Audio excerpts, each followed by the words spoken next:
सबसे पहले तो देखना है कि इलेक्शन में इमरान खान साहब किधर होते हैं। हम सब का चाह जड़ा साडा गया लत डट के खड़े होने का अज़म दोहराते हैं। वो डॉक्टर्स हूँ, सहाफ़ी हूँ, वोकला हूँ, टीचर्स हूँ। सहाफत रियासत का चौथा सुतून है। 9 मई के वाक़यात ना होते तो इस्तेकाम पाकिस्तान पार्टी का भी जन्म ना होता। हमारा इत्तेहाद अवाम से होने जा रहा है। सियासत की सीढ़ियों और जीनों पे चढ़ते और उतरते मेरी उस सारी जदोजहद के अमीन भी हैं। मैं चूँकि आज इस हवाले से एक अपने लिए मुनफरिद एजाज़ साथ लेके आई हूँ कि मैं सियासी दारुल खिलाफा लाहौर जो है, क्योंकि एक आपका मुल्की दारुल खिलाफा है इस्लामाबाद, और इसमें कोई शक नहीं है कि वो जमात ही सियासी उफ़क़ और मंजरनामे पे फलती फूलती है या एक तबिंदा रोशन सितारे की तरह उस फलक पे दिखाई देती है या चमकती है जिसका डोमिसाइल सियासी जमात का लाहौर से होता है। और सियासी जमातों को डोमिसाइल देने वाला जो सियासी दारुल खिलाफा है, आज मैं वहाँ इस्तेकाम पाकिस्तान पार्टी की स्पोक्स पर्सन की हैसियत से, तर्जमान की हैसियत से नहीं, पाकिस्तान की एक बेटी और इस कौम की एक बहन की हैसियत से आपके दरमियान मौजूद हूँ। आपकी पॉपुलैरिटी ना उन कवानीन को बदलती है और ना आपका टिक टाकर बन जाए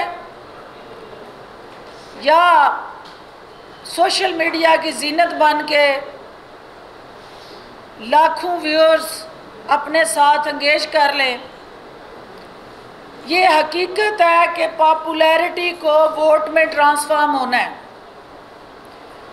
पॉपुलैरिटी आपकी सपोर्ट है और आपको एज ए लीडर उस इलेक्टोरल प्रोसेस से गुजर के उस सपोर्ट को वोट में कन्वर्ट करना है। जब तक वो सपोर्ट वोट में कन्वर्ट नहीं होती, आप फाते करार नहीं दिए जा सकते।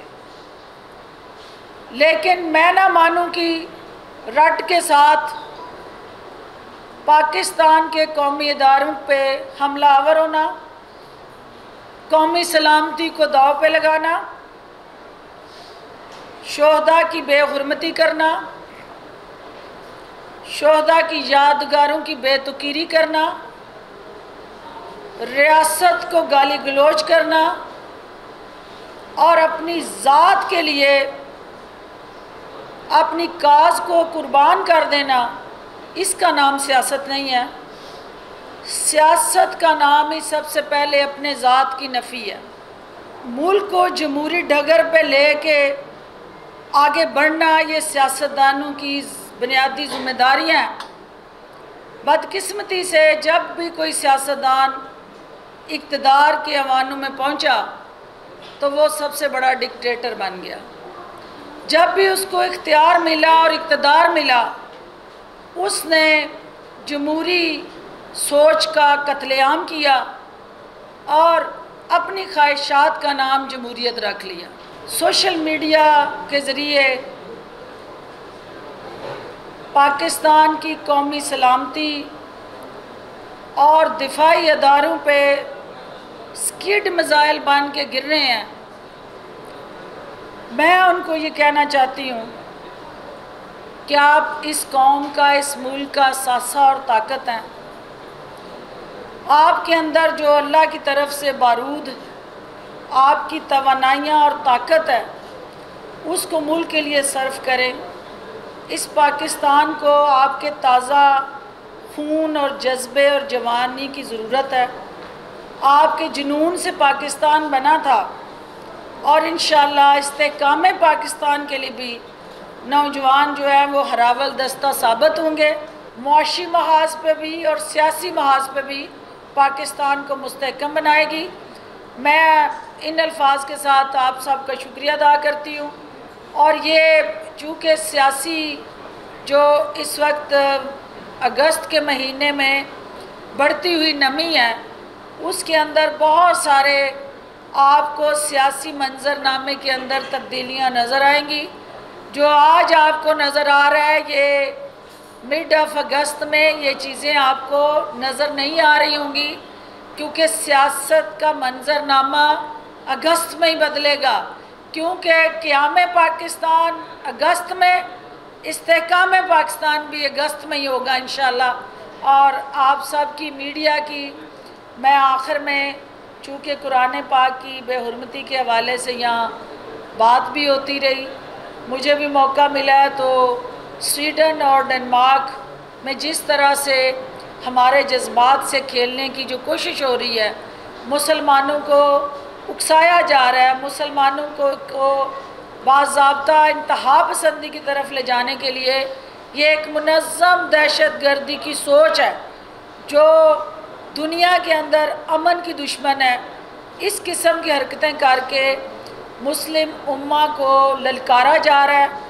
सियासी इस्तेहकाम और मुआशी इस्तेहकाम की बात करते हैं, समाजी नाइंसाफ़ियों के ख़िलाफ़ डट के खड़े होने का अज़म दोहराते हैं, तो ये वो सारे शोबे हैं, वो डॉक्टर्स हूँ, सहाफ़ी हूँ, वकला हूँ, टीचर्स हूँ, सिविल सोसाइटी के जितने भी सेगमेंट हैं, वो सब हमारे दिल के उतने करीब हैं। और उन सब के तहफ़्फ़ुज़ के लिए हम अपनी जो जदोजहद है उसका इयादा कर रहे हैं। किसी एक शोबे को हाईलाइट मैनिफेस्टो में नहीं किया जाता। सहाफ़त रियासत का चौथा सुतून है, और जब हम रियासत और सियासत को इकट्ठा करने की और यकजा करके मुत्तहिद करके पाकिस्तान को ताकतवर बनाने की बात करते हैं, तो ये कैसे हो सकता है कि जब रियासत की उस चौथे सुतून को हम नज़रअंदाज कर दें, वो इसका हिस्सा है। और जो मुआशी इस्तेहकाम की हम बात करते हैं, तो दिफा का जो आपका नेशनल सिक्योरिटी स्ट्रेटजी का अहम तरीन कंपोनेंट जो है वो डिफेंस है। और डिफेंस पॉलिटिक्स और आपका जो सहाफ़त है, ये आपस में जब तक जुड़ते नहीं है मुकम्मल ही नहीं होता, पाकिस्तान का वजूद ही मुकम्मल नहीं होता। देखें, सबसे पहले तो देखना है कि इलेक्शन में इमरान खान साहब किधर होते हैं। रियासत के ऊपर, पाकिस्तान की असास के ऊपर हमलावर हुई तालिबान, टीटीपी, पाकिस्तान मुखालिफ सोच रखने वाली दहशतगर्द तंजीमें जो हैं, उनका हम सुनते रहे हैं कि उन्होंने GHQ पे हमला किया, उन्होंने थाने जलाए, थानों को तबाह किया, उन्होंने शोहदा की यादगारों की बेहुरमती की। तो अगर कोई सियासी जमात ये काम करेगी तो आज भी आप उसको सियासी जमात समझते हैं। सियासी जमात के ये काले करतूत नहीं होते, वो सियासत करती है सियासी लिबादे में। ये दहशतगर्दाना कार्रवाइयाँ और इंतहा पसंद सोच जो है, ये इसको सियासत नहीं कहते। ये ज़ात का दर्द है, इक़्तिदार का दर्द है। तो जो मुहिब्बे वतन पाकिस्तानी है, वो किसी सूरत भी उस दीमक ज़दा सियासत का हिस्सा नहीं बनेगा। आप देख रहे हैं कि इस वक्त इज़राइल की बेचैनी आपको नज़र आ रही है। हिंदुस्तान के चैनल्स के ऊपर इस जमात की पजीराई, मुझे एक साथी कह रहा था कि उनके जो टिकटॉकर बने हैं तो इतने मिलियन फॉलोअर हो गए हैं, उनसे मोहब्बत करने वाले वो देख देख के खुश होते हैं, कितने हो गए हैं, इतने हो गए। अभी वो पाकिस्तान मुखालफिन जहाँ जहाँ छुपे हुए थे, वो उस ट्रैफिक को बाय और ऑक्युपाई कर रहे हैं। लिहाजा मुहिब्बे वतन जो है वो पाकिस्तान के साथ खड़े हैं। मुहिब्बे वतन जो है वो ये समझते हैं कि यहाँ पे लोगों को फांसियाँ हुई, कोड़े लगे, इस मुल्क के अंदर बेसिक फंडामेंटल राइट्स मुअत्तल रहे। वो जहांगीर तरीन हो, वो अलीम खान हो, वो डॉक्टर फिरदौस हो, या लंबी लिस्ट है जिसने अपने आप को डिसोसिएट किया है। हम सब का हो चाह जड़ा साडा गया लत्थ ते जिदा जिदा रहिंदा है वो जाके ला ले, क्योंकि वो समझ आ जाएगी सारिਆਂ ਨੂੰ कि वो माशाअल्लाह किन्ना लई तू पाप कमाए, किथे ने तेरे घर दे। वो सब जेड़े घर दे बने सन वो भी आ रहे जो वादा माफ गवाह बन के। देखिए, जो पाकिस्तान के इस वक्त चैलेंजेस हैं, इन चैलेंजेस से निकलने के लिए you need a team work, you need a proper institutionalise strategy. आप ये भूल जाएं कि कोई एक जमात, कोई एक शख्सियत या कोई एक फ़र्द जो है इन मसाइल से पाकिस्तान को निकाल सकता है।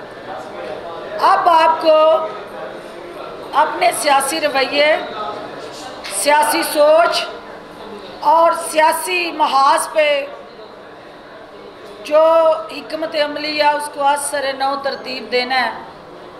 आपने सबसे पहले पाकिस्तान का मफाद यकीनी बनाना है, उसके बाद ये बाकी चीज़ें हैं। इस वक्त पाकिस्तान अंदरूनी और बैरूनी ख़तरात में घिरा हुआ है।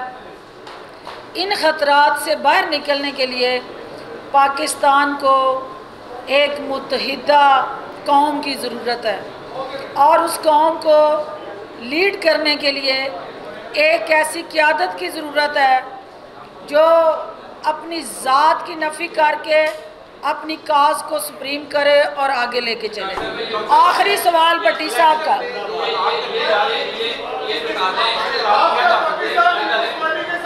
जी जी जी जी, मैं जो आपने कहा है कि किसके साथ अलहाक करने जा रहे हैं, देखिए सियासत के अंदर जो है वो it's game of impossibilities to possibilities.